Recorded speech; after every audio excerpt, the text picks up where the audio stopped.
Welcome to the Model Rail Replacement Podcast, helping you get to your onward journey.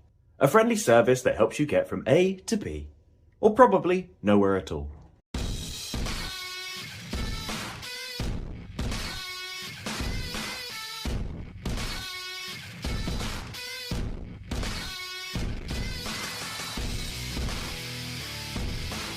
Hello and welcome to episode 17 of the Model Rail Replacement Podcast, or as we like to call it, MERP.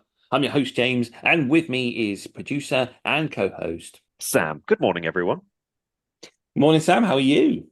I am sore and tender. I had an operation yesterday, so I'm a little bit sore. I'm okay though. The painkillers are fantastic, but my mobility and range of movement is limited. But otherwise, I am in a very, very good mood. How about yourself? Yeah, no, I'm not too bad. Not too bad. I'm also feeling a bit sore this week, but that's because I've actually decided to go to the gym again and do some exercise, and so my muscles are very much not pleased with that choice.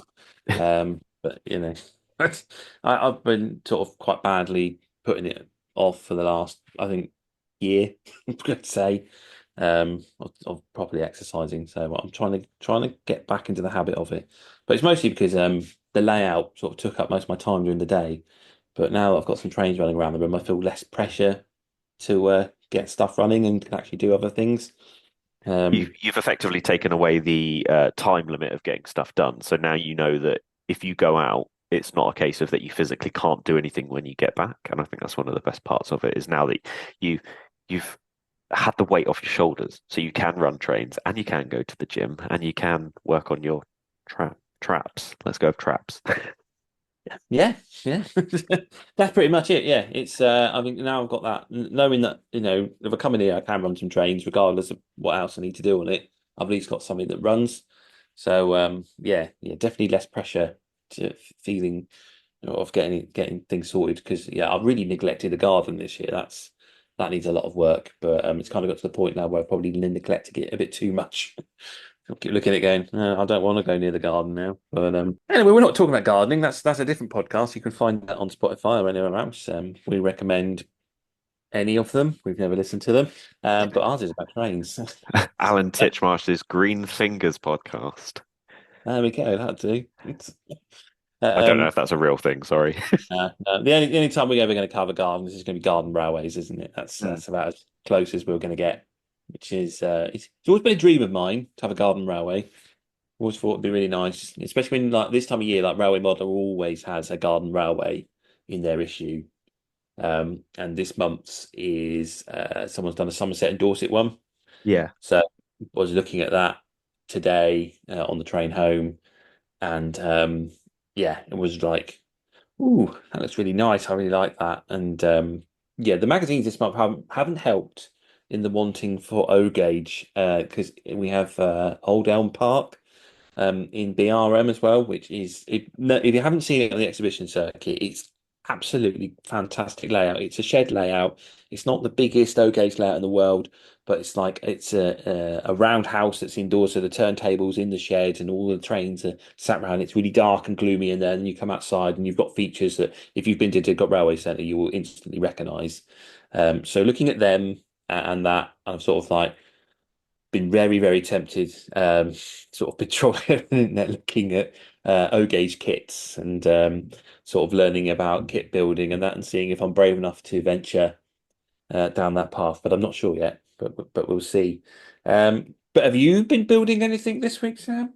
I have. Thank you for such a leading question. So I had the bright idea earlier this week um, that I was sick and tired of not being able to run trains and having bits that you can work on is fine, but I've always been an advocate of just having trains running around, and I'm so glad I did it. I basically got a 4 foot by 4 foot piece of board, put a little frame underneath it, and I put down a fourth and third radius loop on this little circle.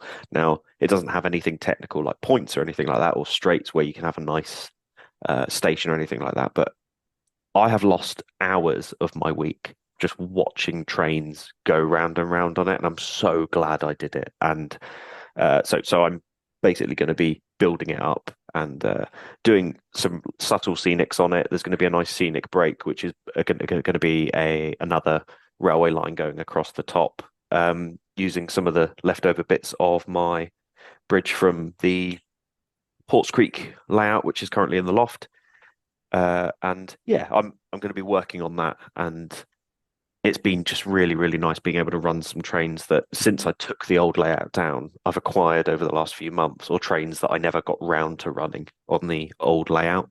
So my Class 92 Cali Sleeper is definitely a favourite that's been run round. And those of you who didn't know, out of our Fight Club episodes, I've been looking at what my favourite from each episode has been and picking one of them up. One of them being the Hornby Black 5.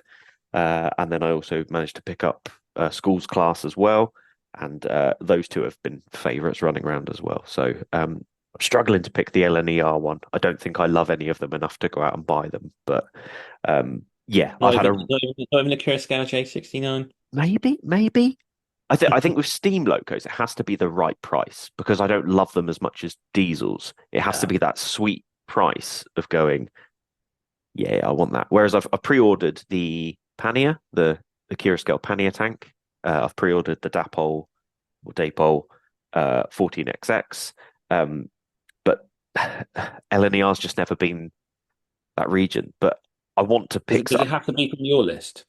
No, it can be from the I think my little rule that I've made myself is it has to be the from the episode in some way, shape, or form.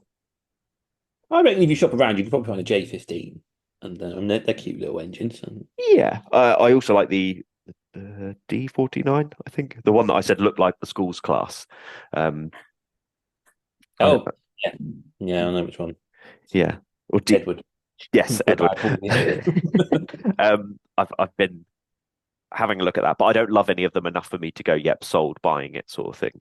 And I don't really have to worry about the GWR side of it because I already have GWR locos because I loved GWR before I really got involved in diesels. So I've just been able to run trains and it's been delightful. I've not looked at the fact that going around a curve constantly takes away from. I've just enjoyed having trains moving and running around, and I've just lost hours of my week just sat there playing on my phone for a little bit and then just watching trains for a bit and then sort of to and froing. And I've edited the main segment of this podcast whilst sat watching it. So yeah, it's been a real game changer for me in terms of it's been that dopamine hit and the sort of nice, relaxing, calm thing that I've been missing.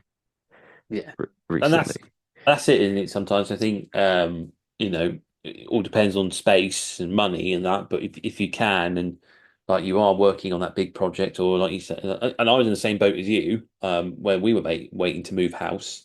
I did exactly the same. I built a little N gauge layout just so I could run some trains around because it was tedious waiting for the house move, knowing that you can.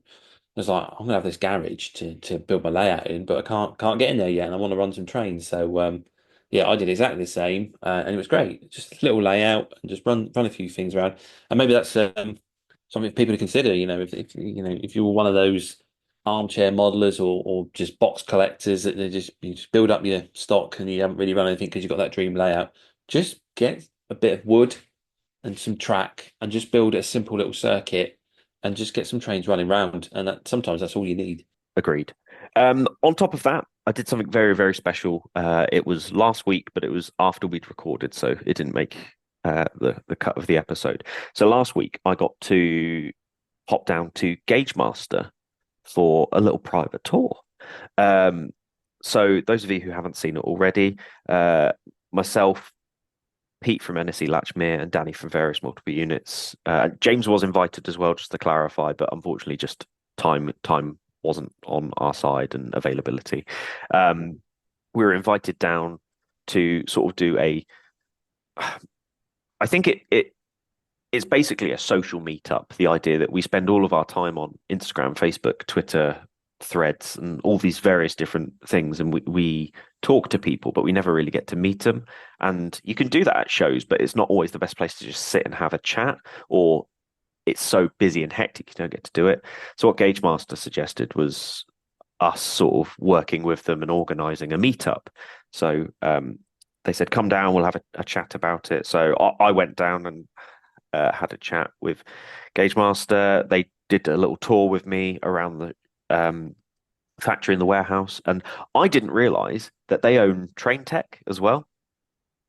Yeah, they bought that a couple of years ago, I think. They Yeah. did. And they have people working and soldering in the Gauge Master shop. Like there's so much behind the scenes that I just never ever thought was there.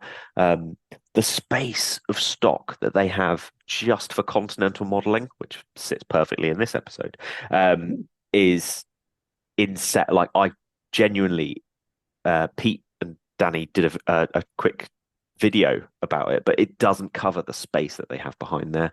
But yeah, got to go behind the scenes, and they looked after me really, really well, and it was just fantastic to sit there, talk to them, and sort of hash stuff out. So, in the outro, we're going to talk a little bit more about it. But I got to pop to Gauge Master basically and do a little private tour, and I'm very grateful to Gauge Master for putting that on. So, and my daughter came with me as well, and I just want to say that all of the staff at Gauge Master were amazing.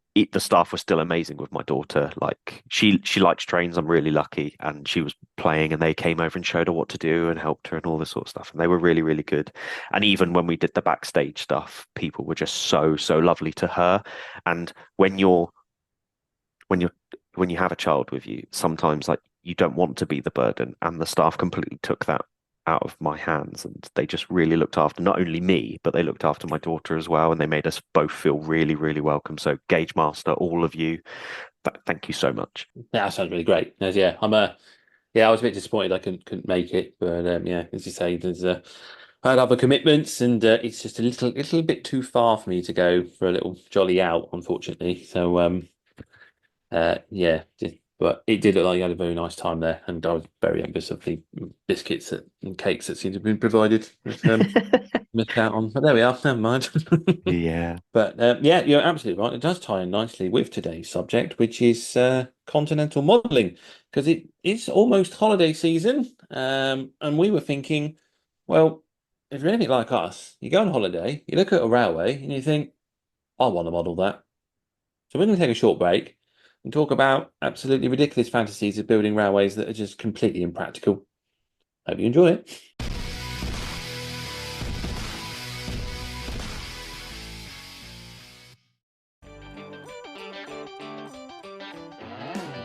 Look at that! You see that there? The super shiny diesel loco that's coming this way. Yeah, I see it. Isn't it beautiful? So fresh, so clean, like it's straight out of the box. I mean, yeah, it's nice, but I prefer it to have a used look to it. In an ideal world, that would be nice, but I'm sure the owner doesn't have the confidence, skill or time to undertake such a job. Then why don't they just send it to Emperor's Path? Emperor's Path? Yeah.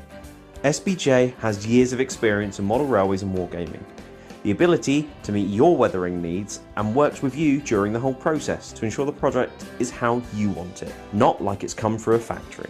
Come on, that must cost a fortune. Not really. He offers different levels of weathering at really affordable prices. I've got my whole fleet weathered by him. My loco's got the full treatment, whilst my rolling stock just a dusting with the airbrush, and it looks really authentic. I might just get a quote. How do I contact him? You get him on Instagram at emperors_path, by Facebook, Emperor's Path, or emperorspathcontact@gmail.com. Emperor's Path Weathering. If it's not filthy, let's change that.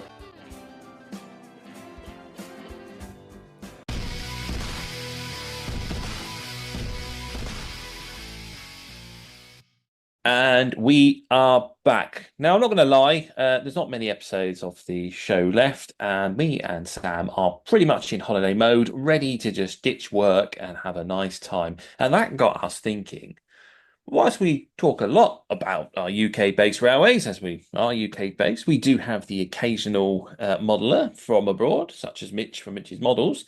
So this week, we thought we'd talk about international modelling, because it is holiday season. And sometimes when you go away, there's something that's inspirational that just might sort of get your juices flowing, give you ideas. And the next thing you know, you've gone out and bought a Fleischmann train set. So, with that, Sam, have you ever been abroad and seen a railway and thought, I'd like to model that? Yes. I find that with the continental side of things, there's always such I don't know if it's intuitive. I guess it's everything looks slightly similar, but it's also abstractly different at the same time. You can see a lot of things that look uh, relatively like the stuff that we have here at home, but then something might catch your eye. When we were talking about this, the place that comes to my mind that really drew my attention. I think it's because I had a lot of time by myself when I was there. I fell in love with the Czech Republic or the Czechia railways. I went out to a wedding last year by myself, and I had a lot of time on the day I was flying out. So I went and spent some time at Brno station, and I just fell in love with their railway system and like the trains that were pulling in and out. It was almost as if we had an 80s, 90s era BR, but you also had the new stuff coming in and through at the same time. They have a lot of these old school looking electric locos or some of the diesels that come in because a lot of their stuff is loco driven rather than multiple units, or at least the stuff that I saw in the station was. And it has that weird abstract, what you would imagine a railway that used to live behind the Iron Curtain, I guess. It's got that very stereotypical Eastern European look to it, but at the same time, it also looks very pretty. And then you also have the trains that run up to Vienna and stuff coming through Brno, and they're brand new, beautiful, this big yellow sort of high-speed train thing, and they just look stunning. But then there's weird little quirks about it that make me go, huh? And it's the fact, like, one of the things that really perplexed me is that their platform level is what you'd consider platform level on maybe like an English narrow gauge railway. It's not up at the door. You still have to climb up the steps to get into the coaches. And that was something that I thought was really cute about the railways. What about you? Yeah, no, I've always noticed that one with when you sort of go abroad and that it's the low level platforms. And it's kind of, yeah, it's a curious, isn't it? It's sort of here we insist we have them to the same height so you can just step onto the train, but there, yeah, you've got to do a bit of climbing. Yeah, I'm very much a sucker for if I go away and I see a railway, I'm like, woo, I wouldn't mind modeling that. And I think that's ever since being a kid. I remember we went out to Spain and I think it was called Tarragona, which was just outside of Barcelona, and you could stand up on sort of like it was quite high up, just look down on the railway, and you could watch the trains coming in and out. And there was a yard there, I think, and we stood there for a couple of quite some time just watching the trains go in and out. And I remember even as a kid just feeling inspired and wanting to build that as soon as I got home. Of course, I didn't have any money or anything like that, so that dream never come true. But yeah, I'll still do it now. I find the infrastructure fascinating, how things were built, how they've done things differently to how we do things. The aesthetic of it, the look, sometimes that can be so inspirational. And maybe it's just because it's that nostalgia feeling of being on holiday. It's like you've been away for a couple of weeks and you've seen this great railway that you just happen to stumble across, and now you feel inspired to model it. Maybe it's because you kind of wish you're back on holiday again. But yeah, I find all European railways so fascinating. I mean, you've got the French. That's definitely been something in our family that's always been sort of an influence on the love of railways because I remember TGV Bachmann did an N gauge many years ago. My brother got that for our layout because it was quite a love for them. And even now, it was a few years back. I think Hornby had released a limited edition TGV under their Jouf brand, whatever they were going to do. Yeah. And you could get the coaches, and I was very, very tempted. I talked myself out of it in the end, but it was almost clicked for pre-order. I think what's really interesting about the European railways as well is that there's a lot of trains that go between the different countries, and I think that's why there's such a high contrast of very, very different looking trains, locomotives, units, and stuff like that, because you'll have let's look at the ICE train or the TGV. Eurostar even has that French. It doesn't look out of place in the UK or in France, or Yeah. as far as Amsterdam, I think it goes now. They all have this weird sort of contrasting thing where you have the trains that are for that country, but you also have we don't have that. We have the Eurostar. We don't have these trains coming from different locations to our cities that have come from a completely different country. We have England, England, Scotland, and Wales, and they're all the same trains. There's no difference between them. It does have that privatization thing where there's loads of different liveries that you can look at. Let's talk about one of the biggest influences in trains from the continent, and that's the double-decker trains, the up and the down, and the ability to sit at just below ground level, or you sit on the sort of the upstairs version of it. And it's such a going on a train as an adult or as a child and going on there and be like, oh, I can go up or down. What? Whereas we've always had this, you sit at the same level the whole time. You don't get to sort of do anything special. And I think that's one of the biggest things about, especially the French and German trains, because they're the two that I've ridden on where they're really prevalent. What is that something that has always made you go, whoa, that's crazy? Yeah, I think, yeah, it's that different design, isn't it? That like you say, you don't see over here. And you're right, it's being able to cross borders and mix trains. And I've seen it in sort of when I've picked up issues of Continental Model and that, and you see someone has modelled a particular region, and or say maybe France, but there's a few German trains or a couple of Spanish trains or something that's come over. And I think about it, I think the Spanish might be a different gauge, but it's yeah, I think it has that added advantage, doesn't it? That you can like anything from the continent and sort of find an excuse and a reason to model it. But I mean, I know we some people do that over here. George Holland springs to mind with his layout. Yeah. You know, the fact that he's got the English Channel is not very wide at all. I think it was about a good 30 centimeters on his layout. But you know, the Eurostar crosses over from London to France, over what he calls the English Channel, and then he's modelled Europe on that, and he's combined it. And I suppose one of the letdowns there is the fact that we are OO gauge and that is HO gauge, and that's another reason that you don't see these models cross paths. But like you say, it's quite rare for something from Europe to come over here.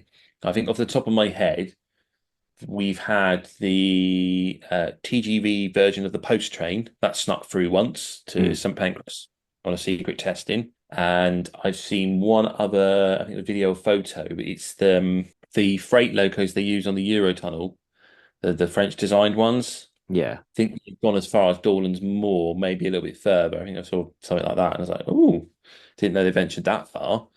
But yeah, like you say, there's not much else really, apart from obviously the Eurostar. As you say, you can get as far as Amsterdam these days. But yeah, I think there's something quite fascinating about it. Even like when you look back at, again, you go back into sort of the early steam eras and the diesel eras. I remember seeing a French layout at a show in Gaydon at the Motor Museum that they do. It was only a tiny little French layout, sort of backdated a little bit, but there was something really fascinating about it, something really beautiful. It was very small trains.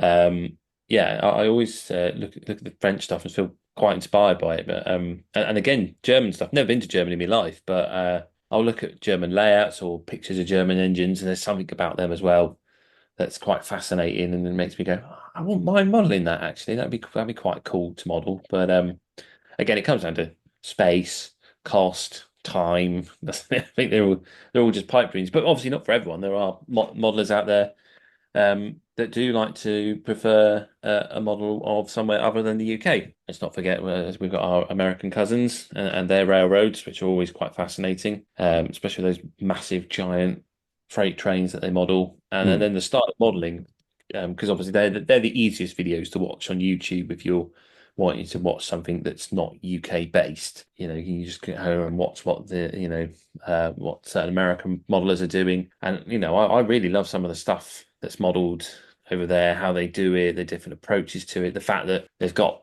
some of them have really massive basements and can build from one end of the line into another and have these massive trains go around. You sort of watch it in envy, going, "Oh, I wish I had that space." But I think that's one of the things, having that envy of someone else's layout space. I guess that comes down to your layout planning when you look at it, in the sense that, like, it would be difficult to model American because you wouldn't be able to get the extremely high radius. Is that the correct term? That the curves are a lot more gentle in American. And like we talked about in our planning episode, the European railway modelers tend to sort of go, well, I'm going to model on a tighter curve because I can fit more in. Another thing that really stands out to me with European railway modeling is that in a lot of the big European cities, you have not only your main railway, then you sometimes have your underground, but a lot of them, and I'm going back to Czech Republic, Vienna, Amsterdam, Germany, in Berlin, they have it, in Hamburg. I'm just bragging about places I've been now. But they also have massive tram infrastructures as well. So Sheffield is the first place that comes to mind in the UK that has trams. But then the tram infrastructure doesn't necessarily always go in line, and Nottingham as well. Doesn't fall in line perfectly with the railways. Sometimes you do have to walk a distance to go there. Whereas in a lot of the European cities, it's a case of you can get off the train, then you hop on the tram, and you can then model that. So you've got that aspect of, you could have a really small model railway layout, but then you have this nice big tram layout that's next door where you can have those really tight curves because that's prototypical to the tramways that they have within the cities. And I think that gives you such a massive scope. And I don't think I've really seen much of it in HO, whereas in N-Gauge, you see a lot of tram models. I know the Japanese company, that I've seen their tram model sets everywhere, and I'm trying to remember off the top of my head what they're called, and I can't remember. That's it, Kate, thank you. Yeah, that's the right pronunciation. Someone told me on YouTube. Very, very long comment of got to pronounce it this way. Oh, okay. We just did the butchered English way. Cato. That's funny. But if you want to do a passenger version of a shunting layout, or somewhere that has a lot of movements, go for trams, go for European trams, because they're constantly moving. You see them all the time. They're like ding, ding, then here, there, everywhere. This tram's coming down the road, and then right behind it, there's another tram that's going off down another set of points. You could have such a fun operating session if you decided to model European tramways. Yeah, definitely. It's and they have a lot of interesting sort of rolling stock sometimes. I'm struggling to think of. I saw it on telly the other day where someone had gone over to I think more Eastern Europe, and again it was like this fascinating, very old tramway system, and they used to show you how they used to turn them round on a turntable at the end, but now they've built a big loop, and sort of these various operations, and I mean. The one I really wish I could remember where it was, because the one I was watching is sort of these little tight spots where they have to time it perfectly to make sure that one can get through the very narrow street on the single track to the passing loop before the other one comes back the other way. And it's all sort of done really sort of tightly timed. But yeah, definitely there's a lot of operational potential depending on what your design is. And like you say, yeah, you can combine it. N-Gauge is usually quite a popular one for that.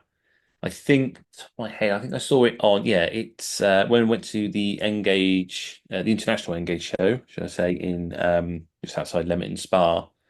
They had one year a modular German layout. Okay. And on that, I mean, that was just amazing.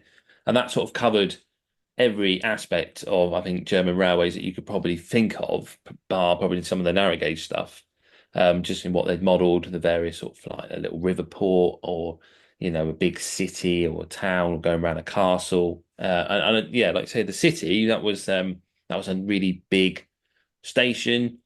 Quite a few tracks coming in and out, lots going on, lots of scenery, and then there was a tram line going around the back as well, just to tie it all in together. I mean, I really loved watching that one. That was a really fun one to watch. And again, I think it's that fascination of trains that you haven't seen before. So it's like, sort of when we get excited that there's a new loco coming onto the British network.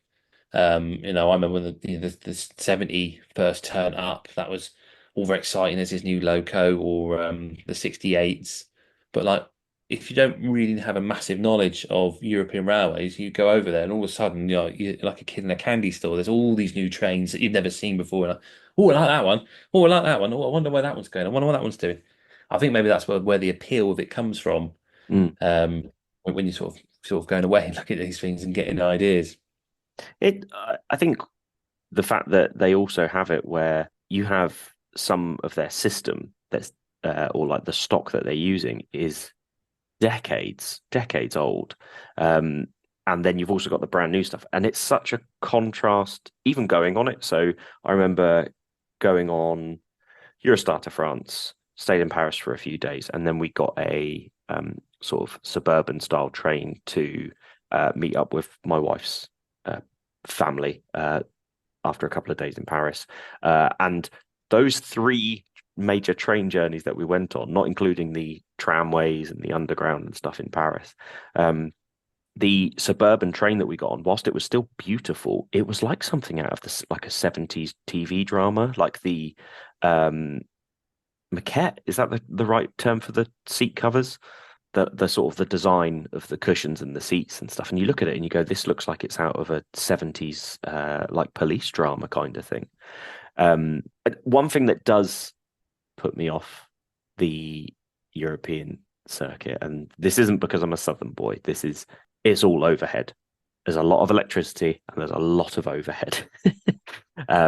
If you sit and, I mean, I've been lucky enough to have some hotels where you're looking out on a station approach or a yard or something like that, and there's just so much overhead lines. And for me, as a modeler, that's off-putting because I am clumsy. And one of the great things about third rail is it's at track level. I'm very rarely going to knock it. Whereas with the overhead, all it takes is for one, whoa, accidentally smashing your overhead gantries and stuff. And I think that's what puts me off about the continental modelling. You might think differently about it, but I that's something that it always feels like there's just electric overheads everywhere. Yeah, that's yeah, I think that is one of those sort of things, and that reminds me of went to the Milton Keynes show this year, and they had a few Austrian-based layouts, and again, there was one of them with the overheads. I mean, it's amazing modeling, absolutely incredible. But like you say, if you're a clumsy person, it's probably not the best thing to have, especially if you're trying to re-rail with something that's come off the track, or you're trying to clean it or do a bit of work. You could run into trouble there, really, can you? Sort of Yeah. damage it all. But then again, I think it's like there's all sort of other sort of aspects, and maybe I mean, off the top of my head, I can't think of something industrial that would inspire me to want to model it. It's always something tourist based. I think it's probably the inspiration. Like last year, I went to Italy, and where we were, you got the main line high up on the hills, and then there were right next to a junction that then separated, and there was like this lovely little single track that went off towards the town. And when we got the coach from the hotel into the town, you followed it all the way, and I was sort of looking at it and trying to get these ideas. Oh, these cute little bridges, and it was overhead, but it was such that simplistic design. They sort of going, oh, I think this would be really, really cool to model. But then it's got the view of the sea and then the beaches and everything, and maybe that's where the inspiration is coming from. It's just I build it and I feel like I'm on holiday, wouldn't I? Yeah. But I think the other thing is that a lot of these countries actually have sun. So something we always seem to model summer, and I'm perplexed as to why everybody's summer always looks so glorious on model railways in the UK, because our summer this year has certainly something to go by. I don't know why a lot of British railways are modelled as green and lush as they are when actually our weather is crap and it's not sunny. Whereas all of these places, they tend to have the extremes of, you can have the beautiful summers, you can have the winters, you can model a particular season and it's not going to look out of place in that country. yeah, it's always been a curiosity why it's always got to be summer on our layouts. But again, maybe it's that nostalgia point of view. I mean, for the sort of modelers of steam and those that do remember those days, maybe that's the reason that you model steam, is because during the school holidays in the summer, you just go out and watch the trains all day, sat on the hillside or something. and maybe whether that's where those memories come from and where that inspiration to model summertime sort of comes, and maybe that's just passed on through to other modelers who haven't really realised that you can do other seasons. It's just summer's popular because this group of modelers just had great times in the summer just watching the trains go by, and maybe that's sort of why you sort of again feel influenced if you sort of gone abroad and having a look and going, yeah, I want to model this, and it's actually just the sunshine you want to model because, like you say, it's usually quite abysmal here, isn't it? So, yeah, if I mean if you were going to model in European or even sort of American, are there starter sets out there? I suppose is the question that we need to ask. Yes, and I have searched on Google Continental Modelling starter sets, and the first big website to come up is GaugeMaster. So I'm getting all of my prices from the GaugeMaster website. So just to sort of put these brands into your head. So I apologize if I butcher any of these. Manufacturers that do some really nice starter sets are Fleischmann, Jurf, LGB, Marklin, Minitrix, Noch, Pico, Roco, Trix. They're just a few of the brands that are out there. Now, the Marklin ones, you can get the Marklin My World sets, which are a little bit like the Hornby Play Trains series, but I'd argue done right. They've almost got that Yes. Playmobil trains rather than. Yeah, I remember seeing that set up in GaugeMaster a couple of years ago. It was sort of around the time I was looking to get in the kids, sort of their first train set. And yeah, it did look really good. Like you say, yeah, it's got that sort of Playmobil play element about it, but still looked quite good. And yeah, I think it was just slightly better than what Hornby went with their play trains, which I think was almost there, but not quite. But It does have some nice aspects to it, the play train stuff, but it just doesn't. It's a little bit too far from the railway to make it. It's too cute. Too Thomas the Tank Engine. Too Chuggington. Yeah, that's it. Isn't it? It's sort of. I think. That's what I like about the marketing ones. Is it looks like real trains out there in real life. But of course, I'm sure most of our listeners won't be wanting to buy this stuff for themselves. No. Is there anything more grown up for them? Yeah, so I mean, the cheapest starter set that's out there that looks like it's a reasonable sort of what we would call your next level up modeling. There's a Pico My Train diesel freight starter set. Looks very, very much like your normal run of the mill HO. That starts at 89.95. And as you work your way up, you've then got some Juf starter sets, and then you've also got another Pico steam analog set, which looks really cool. It's got that looks a little bit like a USA tank engine with a couple of wagons, and it just sort of creeps up from there. There's some fantastic looking starter sets that the one that's really caught my eye is there's a Fleischmann DB steam passenger starter set, and it's an analog set. Comes with a really beautiful. I think something when you're modeling steam in Continental that always sticks out to me is a lot of black bodies, red sort of buffer beams, red wheels, that sort of thing, and it feels like that's kept in this particular set, and it's got these really cute coaches, this little tank engine, a circle of track. They also do a freight version of it, where instead of the two coaches, you've got two wagons, and then it sort of goes up from there. So there's plenty of different starter sets that you can use. I guess it depends what era you want to model. Definitely starts out as a steam thing. I mean, if you were going to model it, would you model based on what you do know about the railways? Would you model steam or diesel? Oh, that's a good question. Live near A&H Models, which is in Brackley, and that specializes in continental modeling. And quite often I'll go in there just to get little bits that I need for my own layout.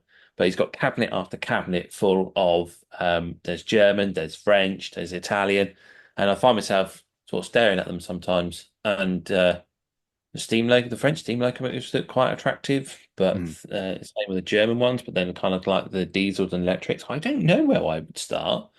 I have dabbled in German Engage once, and I did start off with a steam locomotive train set, but I quickly went over to diesel and electric. Mm, So it's just like this one little 040 steam loco that just came in the starter set, but then everything else has sort of picked up.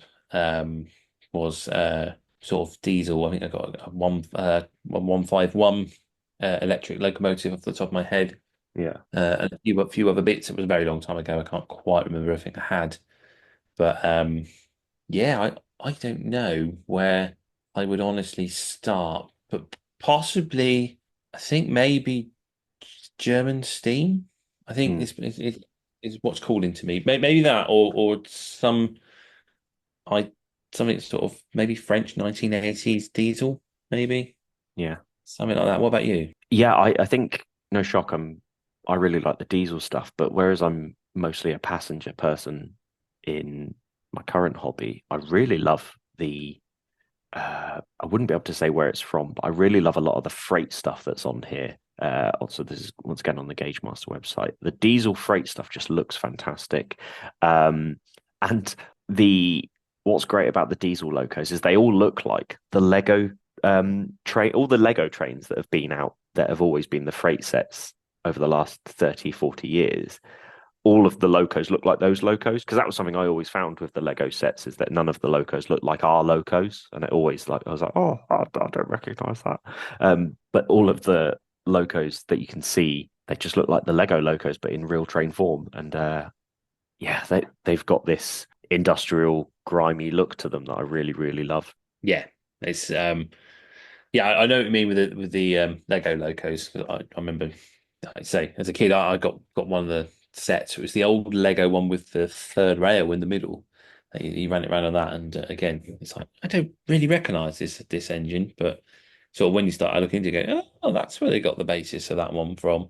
Mhm. Um, but of course, I mean, we just look at European stuff here. There's American starter sets out there. There's a lot of sort of Amtrak based, or some of the other bigger companies like Union Pacific and Bridlington North and Santa Fe. I think Norfolk Southern's covered in their CSX. So there's sort of all that. And then, I think we've sort of been focusing on places where we've been, but Japanese modeling, particularly Engage Japanese, sort of. I've been to many shows where there's at least one Japanese based layout that someone's done, and that's always quite a popular one. And I think I think Kato or Kato, however you want to pronounce it, do starter sets too. So I've sort of found in my own Google search. I'm not even going to try and pronounce what it's called, but it's a nice, very nice, sleek looking passenger sort of locomotive. Well, I was going to say locomotive, EMU. So yeah, it's kind of a whole world of trains out there, literally. Is that the blue and white one by any chance? It could be. Hang on, I'll just close it.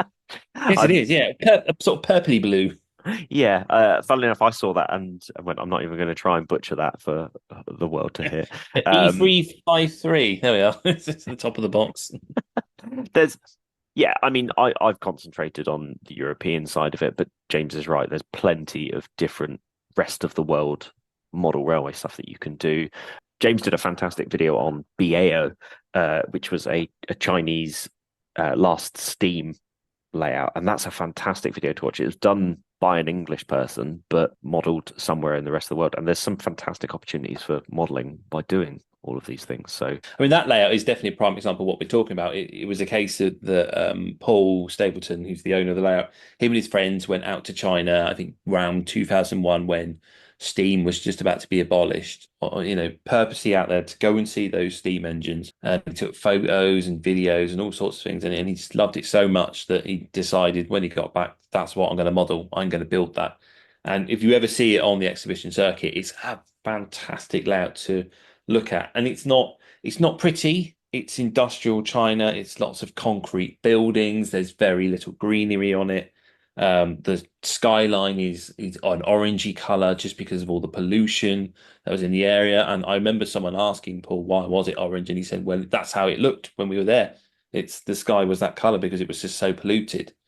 And yet the trains he's got running on it, what everything got going on, it's such a great thing to watch, particularly the banking locos pushing the train up around the steep gradient towards the steelworks. is something always quite interesting to watch. And the thing is with that orange sky, it's so atmospheric, and it comes back to that everyone always models summertime. No, you never see somebody modeling grey, cloudy. They've modeled how the sky is. They've actually researched like all of those things in the backgrounds, and it makes such difference to that layout because it completely blue and orange are very opposing colors on the color spectrum. Like if you're looking from an artistic point of view, they are very opposing colors. Well, put it this way: to make orange, you don't use blue. Therefore, it is the polar opposite color on the color spectrum for it.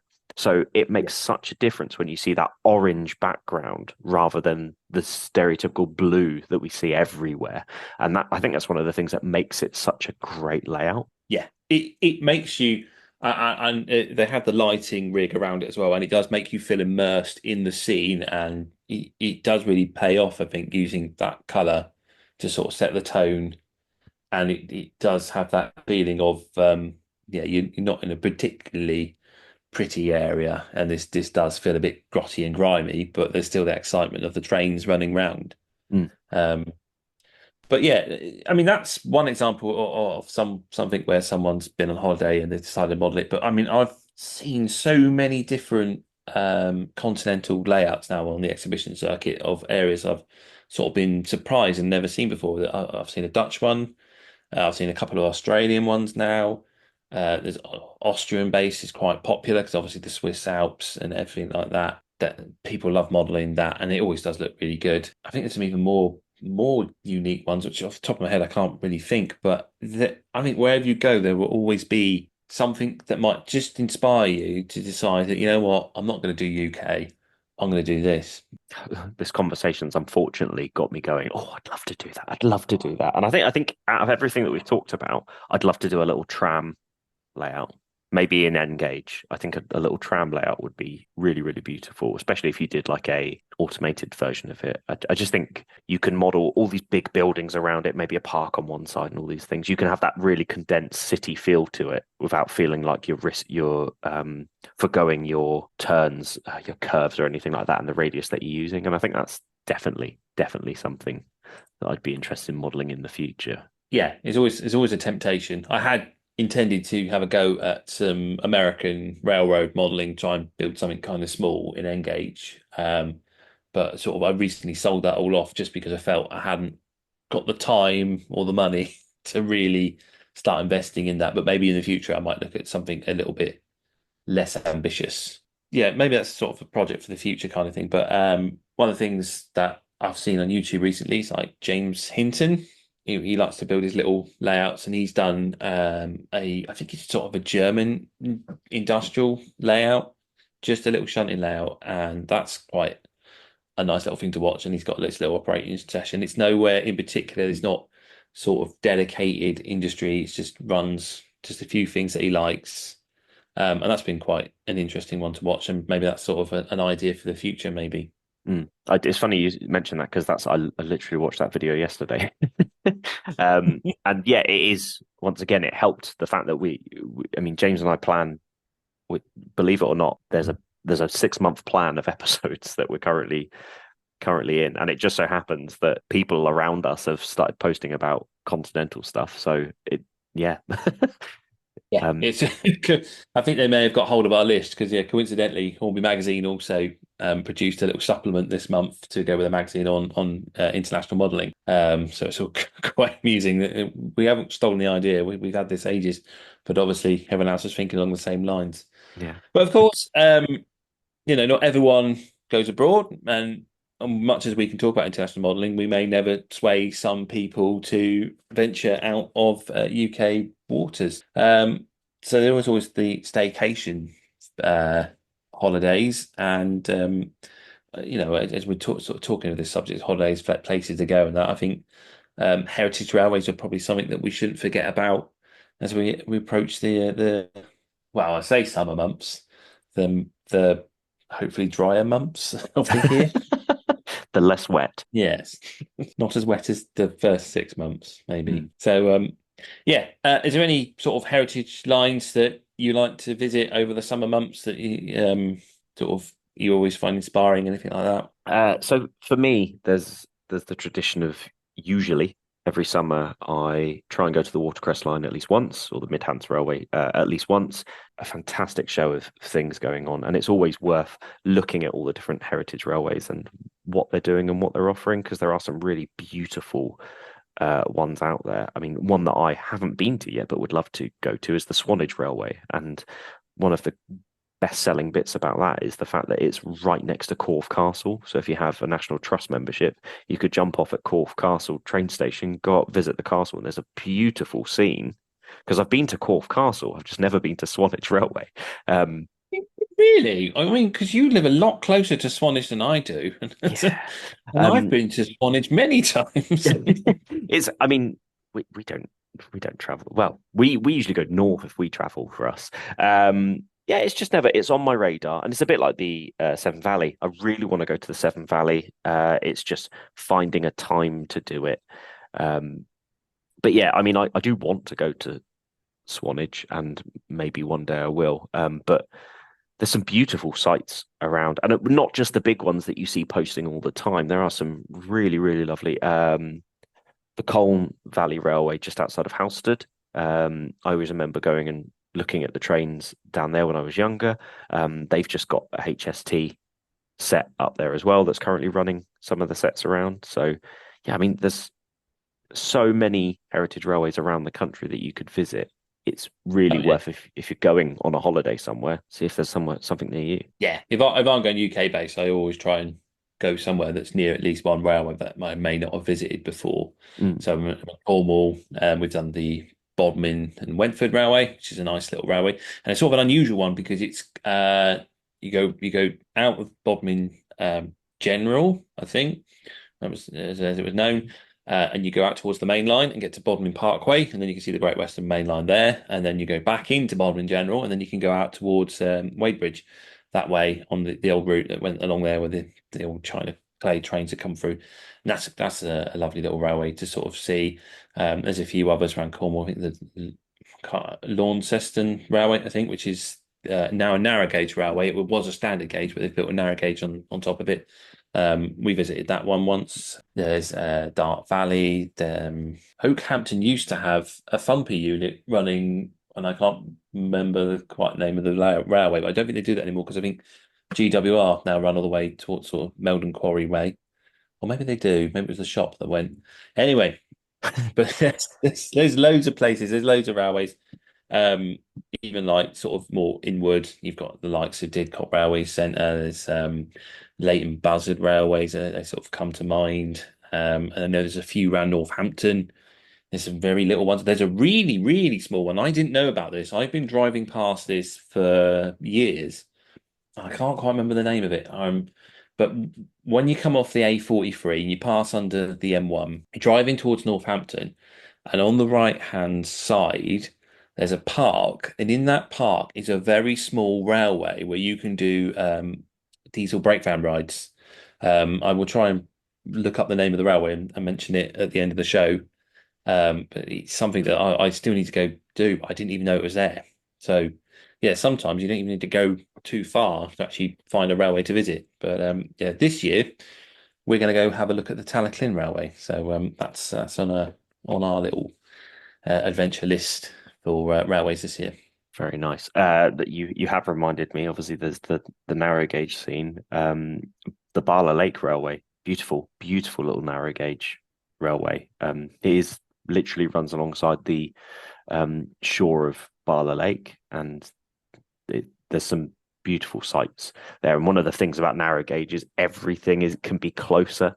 So you don't have that thing of the big steam trains. Like there's a lot of walkways across the track and stuff like that. So you get that really nice enclosed feeling, and it's a very beautiful scenic place to go and visit. So yeah, Barlow Lake if you can as well. So definitely, yeah. So yeah, that's kind of sort of holidays we've been talking about and how you can get your inspiration for your model railways and stuff like that. And yeah, so anyone listening and when you're out and about this summer, don't forget to sort of, if you've got Instagram, post your holiday snaps, tag us in it so we can see what you've been looking at, what might have inspired you. Because there may be, we've tried our very best to list railways, but I know we've completely missed the north of England entirely in listing lines. I mean, I'll throw in the North Yorkshire Moors Railway quickly to say that we've covered that. But yeah, if people just want to give shout outs for various lines, may be they European or UK, places that you think are inspirational, great to look at.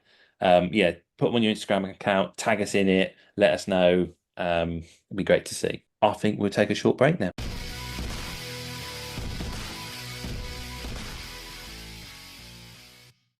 This world we live in is a wondrous and fascinating place. We stand on the brink of greatness and a chance to make a real difference in this world.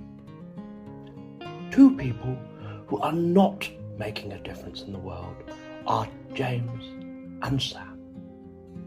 So great are their egos that you can now support them on Patreon from $5 per month to just show your support. You too can watch the model railway world burn under their narcissistic natures. Head on over patreon.com/Model Rail Replacement Podcast.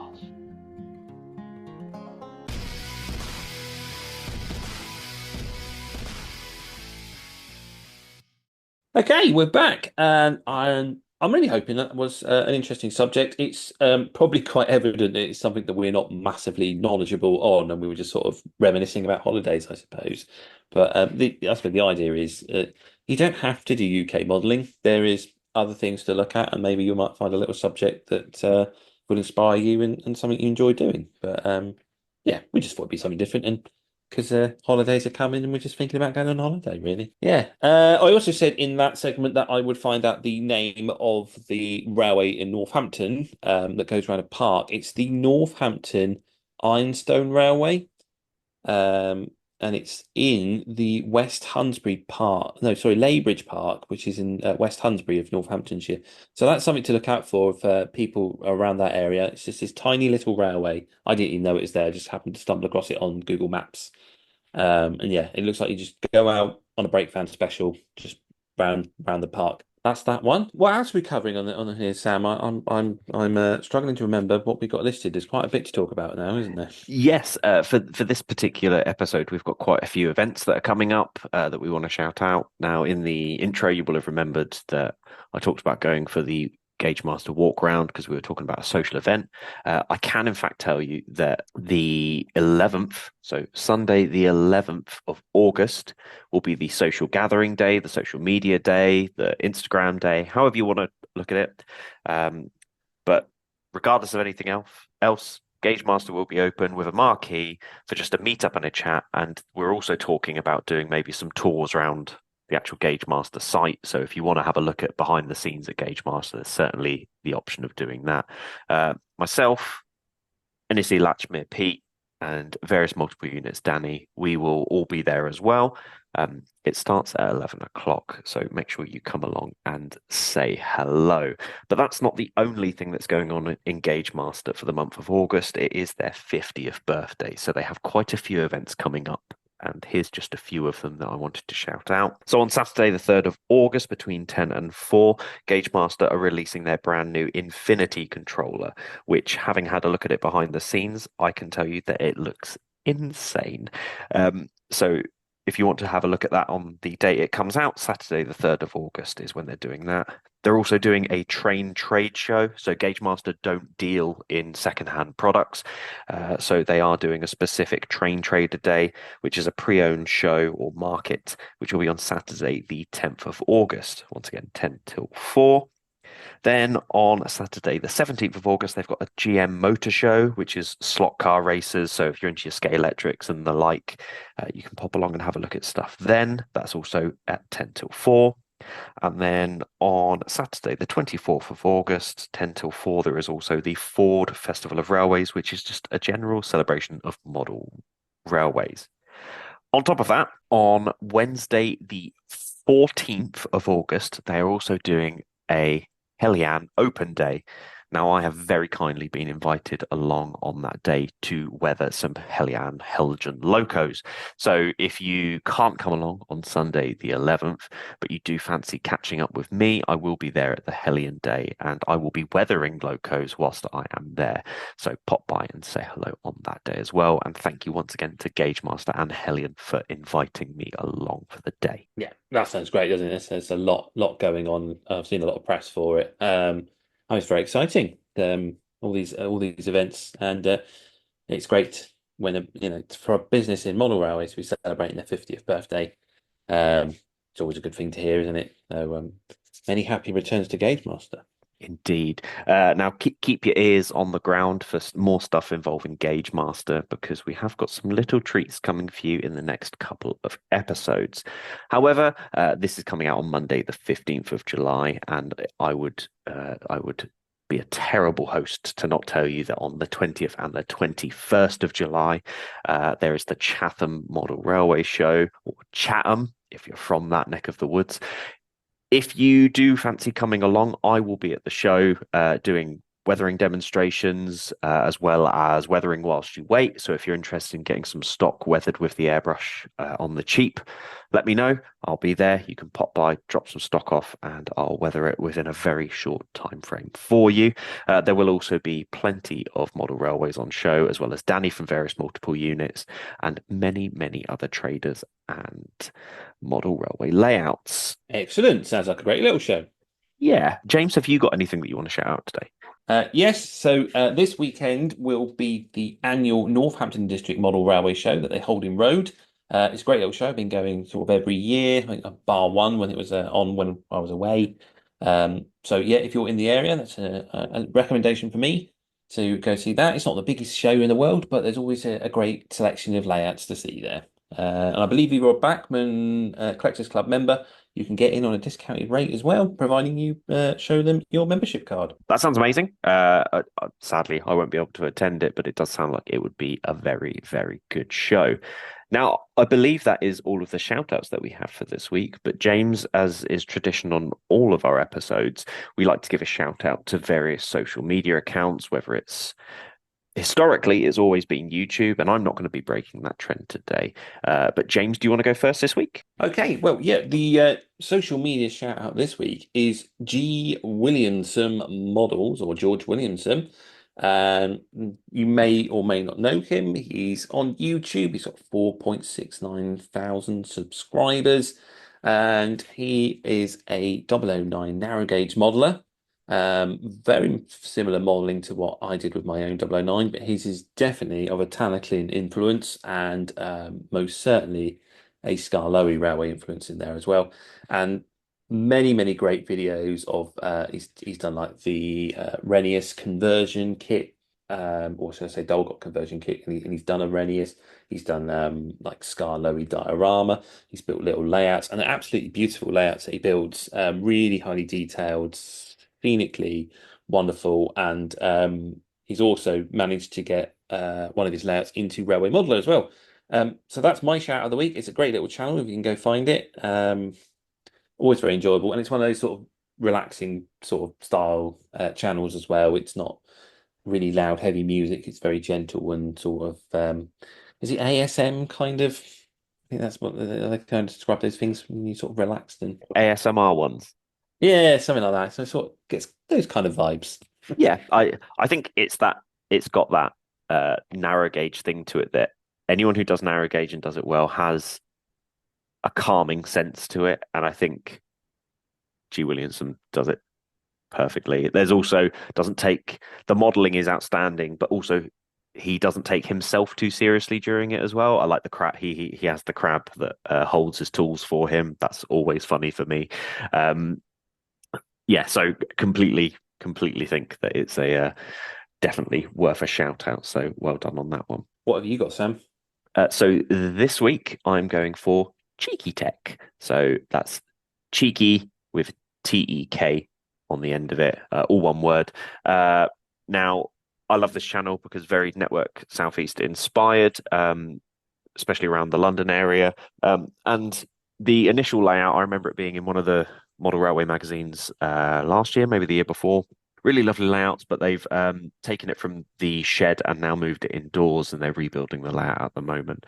Very Old Oak Common-esque as well. It's got that West London girder bridge feeling to it. So yeah, really, really good. The modeling level on it is just outstanding as well. They did this series a while back about repainting your old steam era wagons into a modern day livery so that you're not wasting your money and you can just sort of use old stock that you already have. And I think they've done a really, really good job with that. So yeah, Cheeky Tech is a really good one for if you're a Network Southeast BR late 80s, early 90s era modeler. Yeah, I like that channel, and yeah, as you say, it's got that Old Oak Common Network Southeastern vibes that's always going to appeal to me. So yeah, that's a great shout out there. I think that's everything that we needed to cover for this week. I think the only other thing I was going to say was your 2 loops of track. Now you would have read this comment on Instagram the other day, but I did say that I was going to set you the challenge, and as you'd mentioned it in our chat about Continental Modelling, do you reckon you could do a snowy scene on that layout? Oh, I mean, I could. You've got till Christmas. Okay, that's that. Thanks everyone. See you later. Bye. Yeah, bye. I could make it a snowy theme. I was actually going to go for an autumnal theme on it. That was my initial plan because I love the autumn where just before all the leaves fall off, and I love the reds, the oranges, the browns, and the greens like all mixed in together. And I was going for an autumn scene, and I was going to take from the main segment where we talked about the backdrop color. I was going to take that into consideration and make it more of a gloomy, grey, rainy sort of sky in the background. You're just looking for excuse to buy those Hatton's rail treatment wagons, aren't you? Yes, I am. Exactly that. That sounds cool. So whatever you do on it, I look forward to seeing it. And I also, it's always nice to see what you people out there, that's right, you people, modelers, that is, what you're up to. So yeah, if you're uploading images and that to your social media accounts, don't forget to put a hashtag or tag us in so we can see what you're working on. That's always nice to see. But we also have our own social media. So Sam, if people want to find you, how do they find you? If you want to find me, you can find me on YouTube at Emperor's Path. You can find me on Instagram at Emperors_Path. James, how can they get hold of you? Yeah, I'm Western Signalman on YouTube, Instagram, or westernsignalman@outlook.com. But don't forget that me and Sam also share an Instagram account with the Model Rail Replacement Podcast. And if you so wish, you can email us at modelrailrp@outlook.com. This is one of the last episodes of the season. We only have 2 left. So next week we will be talking to Tris from Double O'Neill. It's an absolutely wonderful interview. It was such a pleasure to talk to him earlier this month. So hopefully you will be coming back to listen to that one. And then we'll be coming to our final episode, which is a bit of a special one. We're not saying any more. You'll just have to keep listening. But for now, hopefully we've been entertaining, informative, and have replaced your model railway, if only just for a little bit. I've been James, and with me has been Sam. This service terminates here. Please ensure you take all of your personal belongings with you.